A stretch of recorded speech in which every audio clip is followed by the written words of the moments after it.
बिस्मिल्लाहिर्रहमानिर्रहीम। अस्सलाम वालेकुम नाज़रीन, मैं जवाद यूसुफ हूं और आप सबको अपने ऑफिशियल चैनल में खुश आमदीद कहता हूं। नाज़रीन, बन्नू में कैंट पर हमला करने की बातें की जा रही हैं। क्या भारत ने वाकई में हमला किया है या फिर फितना अल खवारिज की जानिब से हमला किया गया है?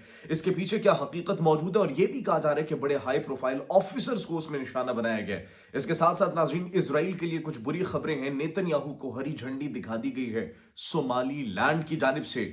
सोमालीलैंड के हवाले से जो खबरें मौसूल हो रही थी कि गल्फ ऑफ एडन के ऊपर साहिल दिया जाएगा उनको, गजा के लोगों की आबादकारी वहां पर की जाएगी, और तीसरी डिमांड के इब्राहिमी मुआहिदों में शमूलियत। इनके पीछे क्या हकीकत है? और नाज़रीन, सोमालीलैंड ने अब इसराइल के लिए एक नया मैदान, एक नया महाज खोल दिया। वो क्या महाज है, उस पर भी आज हम बात करेंगे। नाज़रीन, एक नया ब्लॉक बनता हुआ दिखाई दे रहा है और सऊदी अरब के कतर से राब्ते हुए हैं। बड़ी बैठक हुई है, बड़े राब्ते हुए हैं। इस हवाले से भी आपको बताएंगे। नाज़रीन, भारत की एयरफोर्स की नाकामी के पीछे जो वजूहात हैं वो भी मंजरेआम पर आ चुकी हैं, और पाकिस्तान और बांग्लादेश के ताल्लुकात एक मरतबा फिर से बहुत बड़ी मेजर डेवलपमेंट हुई है। एक तरफ भारत की एयरफोर्स का कच्चा चिट्ठा खुल चुका है, तो दूसरी तरफ पाकिस्तान और बांग्लादेश के दरमियान एविएशन के हवाले से एक बड़ी मेजर डेवलपमेंट हुई है। क्या डेवलपमेंट हुई है, हम उस पर भी बात करने वाले हैं। और आखिर में नाज़रीन, रूस और अमेरिका एक मर्तबा फिर से आमने सामने आ चुके हैं। धमकी दी गई है रूस की जानिब से कि इनफ इज इनफ, अब अगर मजीद ऐसा कुछ भी करने की कोशिश की गई तो हम बर्दाश्त नहीं करेंगे। आखिर रूस ने यह धमकी अमेरिका को क्यों दी है, वार्निंग क्यों दी है, इस पर भी आज हम बात करने वाले। सबसे पहले नाज़रीन बात करते हैं कि कैंट पर हमले की बातें की जा रही थी सीएमएच बन्नू पर, तो ये एक डिसइंफॉर्मेशन का एक प्रोपेगेंडा था जो कि फैलाया जा रहा था भारतीय अकाउंट्स की जानिब से, फितना अल खवारिज की जानिब से, फितना अल हिंदुस्तान की जानिब से। रॉ के अकाउंट्स इसमें मुलविस थे और यह कहा जा रहा था कि रॉकेट से हमले किए गए हैं। हालांकि जब हमने देखा तो यह सिर्फ सोशल मीडिया की हद तक महदूद था और फिर इस खबर की तरदीद कर दी गई। यह सिर्फ और सिर्फ झूठ पर मबनी खबरें थी जो कि भारत की जानिब से फैलाने की कोशिश की जा रही थी। खैबर पख्तूनख्वा के अमन को खराब करने के लिए एक्चुअली एक मुनज़्ज़म मनसूबाबंदी थी जिसके अंदर भारतीय अकाउंट्स मुलविस थे, और वो ये कह रहे थे कि हाई प्रोफाइल ऑफिसर्स को टारगेट किया गया। सीएमएच बन्नू पर रॉकेट से हमले करने की जो है वो बातें की जा रही थी, लेकिन that's actually all false news. इसका हकीकत से कोई भी लेना देना नहीं है। ये सिर्फ और सिर्फ खैबर पख्तूनख्वा के अंदर जो दहशतगर्दी की शरह में कमी आई है उस हवाले से इनको ये बात हजम नहीं हो रही। दैट्स द रीजन ऐसी छोटी मोटी कैंपेन्स ये करते रहेंगे। इसके हवाले से नाज़रीन, अब भारत के हवाले से एक और बुरी खबर ये है। भारत के हवाले से बुरी खबर ये है कि अब भारत के तैयारे क्यों नाकाम होते हैं, भारत के तैयारे क्यों गिरते हैं। एयर इंडिया का हादसा आप सबको याद होगा जिसमें तमाम तर मुसाफिर जो है वो हलाक हो गए थे। सिर्फ एक वहां से जो है वो खिड़की से कूद कर जो है वो बच गया था। एयर इंडिया के हादसे के बाद नाज़रीन तहकीक होती है और उसमें भारत के अपने पायलट्स को कसूरवार कहा जाता है कि उनकी ट्रेनिंग नहीं हो रही थी प्रॉपर, वो साइकोलॉजिकल पेशेंट्स लग रहे थे और उन्होंने खुद वो बटन को ऑफ किया था जिसकी वजह से इंजन बंद हो गया और फिर वो तैयारा गिर गया। अब नाज़रीन, कनाडा में एक बहुत बड़ी मेजर डेवलपमेंट ये हुई है कि एयर इंडिया की परवाज के पायलट को कनाडा में ऑफलोड कर दिया गया। What was the reason behind that? The reason behind that was कि वो नशे की हालत में था।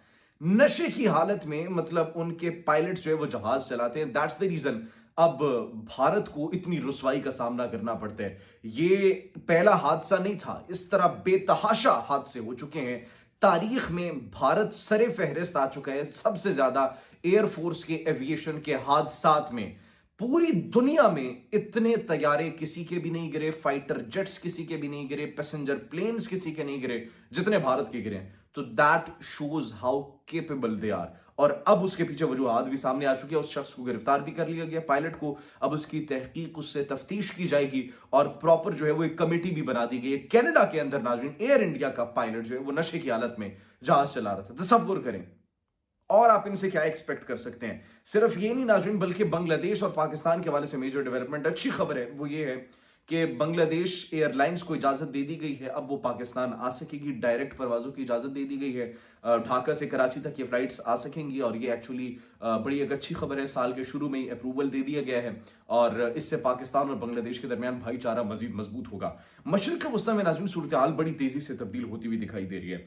सोमाली लैंड की हमने बात की थी कि Israel was the first one to accept Somaliland as a state, as a separate state.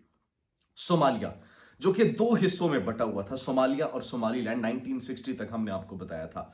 उसके बाद सोमाली लैंड को जब तस्वुर तस्लीम किया गया इसराइल की जानिब से, तो उसके पीछे 3 वजूहात बताई जा रही थी।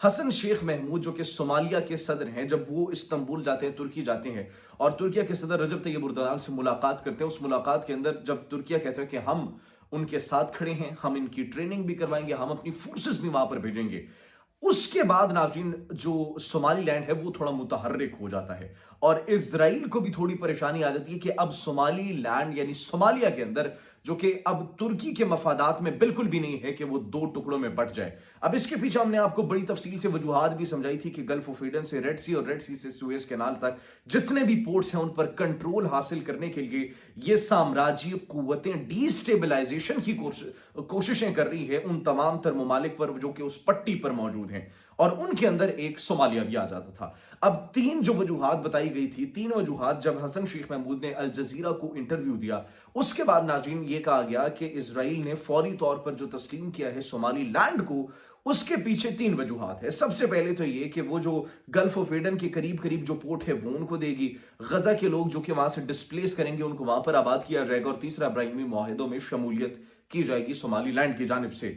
लेकिन अब सोमालीलैंड की वजारत खारजा ने इन तमाम तर दावों की तरदीद कर दी है और नेतन्याहू को हरी झंडी दिखा दी है। नेतन्याहू को कहा नहीं, बिल्कुल भी ऐसा नहीं है, ऐसा कुछ भी नहीं है, और उन्होंने कहा कि हम कुछ भी नहीं करेंगे, चाहे वो हमें तस्लीम करे या फिर ना करें, तो इजराइल के सारे वो जो ख्वाब है वो चकनाचूर होते हुए हमें दिखाई दे रहे हैं। नेतन्याहू की उम्मीदों पर पानी फिर गया क्योंकि सोमालीलैंड ने उन्हें झंडी दिखा दिया। उन्होंने कहा कि ये जो है एक इंतहाई गुमराहकुन बयान है और उन्होंने इजरायली दावों को जो है बेबुनियाद करार दिया है। ये एक्चुअली उनकी जानिब से बड़ी स्टेटमेंट जारी की गई है। उन्होंने ये भी कहा है कि इसराइल के साथ जो है सोमालीलैंड के रवाबित सिर्फ सिफारती नौयत के हैं और ये बैनुल अक़वामी क़वानीन के मुकम्मल एहतराम के साथ कायम है। That's actually what they are saying right now. इसके अलावा कोई भी दावा नहीं है, इसके अलावा कोई भी बातचीत नहीं की गई, इसके अलावा कोई भी डील्स नहीं की गई, इसके अलावा किसी भी किस्म की कोई प्लानिंग नहीं की गई। सो ये अब नाज़रीन इजराइल के लिए एक बहुत बड़ा धचका है कि हम जिनसे पोर्ट लेने की बात कर रहे थे, तो अब एक्चुअली उन्होंने तो हमें हरी झंडी दिखा दी। लेकिन नाज़रीन यहां पर समझना यह भी बड़ा जरूरी है कि क्या सोमालीलैंड इस वक्त जो प्रेशर आ रहा है, जो प्रेशर सऊदी अरब की जानिब से आ रहा है, तुर्किया की जानिब से आ रहा है और दीगर इस्लामी ममालिक की जानिब से आ रहा है, क्या ये उस प्रेशर की वजह से इजराइल के लिए ऐसी स्टेटमेंट दे रहे हैं? सवाल ये बनता है। और जैसे हालात नॉर्मलाइज हो फिर उनके साथ ताल्लुकात नॉर्मल कर ले।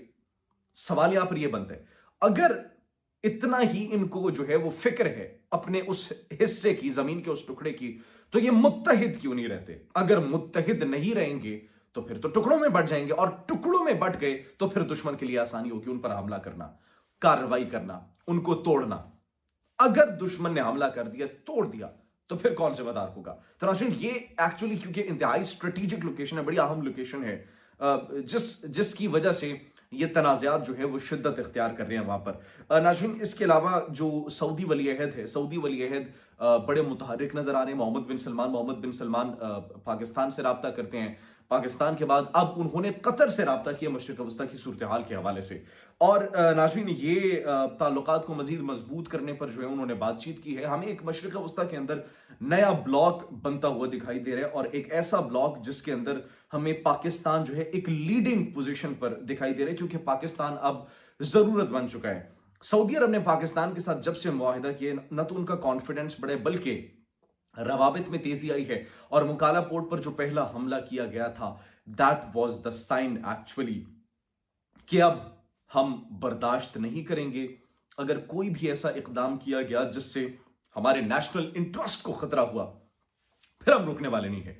तो that was actually a clear message from Saudi Arabia. और सऊदी अरब फिर जिस तरीके से जो अपने ताल्लुकात बढ़ा रहे, जिस तरीके से रवाबित कर रहा है और बड़ी बैठक जो है वो कर रहा है मुख्तलिफ ममालिक के साथ, तो ये हमें एक नया ब्लॉक इमर्ज होता हुआ दिखाई दे रहा है। मशरिक वस्ता के अंदर नाज़रीन अब जो तुर्की और दुबई है, अब उनको बड़ा एहतियात से चलना होगा, क्योंकि सऊदी अरब जो है वो अब मजीद बर्दाश्त नहीं करेगा किसी भी तरीके की कोई भी पॉलिसी जिससे उनको खतरा हो, किसी भी तरीके का कोई भी अमल जो कि उनके खिलाफ हो। तो अब सऊदी अरब जो है वो पीछे हटने वाला नहीं है, क्योंकि पाकिस्तान अब उनको बैक कर रहे हैं। सऊदी अरब और पाकिस्तान अब एक हो चुके हैं। अमेरिका और रूस भी नाज़रीन एक दूसरे के आमने सामने आ चुके हैं। बड़ा करीबी इत्तेहादी समझा जाता है रूस को वेनेजुएला का। वेनेजुएला के तेल बरदार जहाज जितने भी हैं उनको अमेरिका रोक लेता है। अब रूस ने कहा है कि अब आपने इनको मजीद नहीं रोकना, अगर आपने इनको मजीद रोका तो हालात खराब हो जाएंगे। खबरदार किया है, उनको धमकी दी गई है और वेनेजुएला पर पहली पाबंदियां आयद हो चुकी हैं।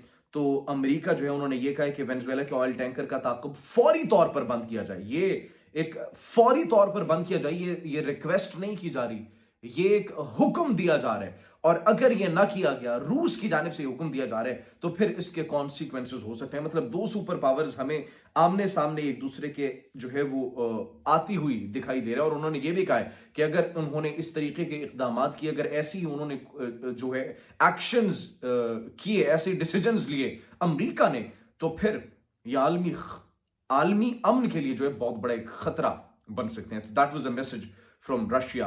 अब देखना यह है कि क्या रूस और अमेरिका एक दूसरे के आमने सामने आते हैं या फिर हालात जो है वो नॉर्मलाइज होते हैं। आप इस बारे में क्या सोचते हैं? कमेंट सेक्शन में अपनी कीमती राय से जरूर आगाह कीजिएगा। अपना बहुत ख्याल रखिए। अल्लाह निगहबान।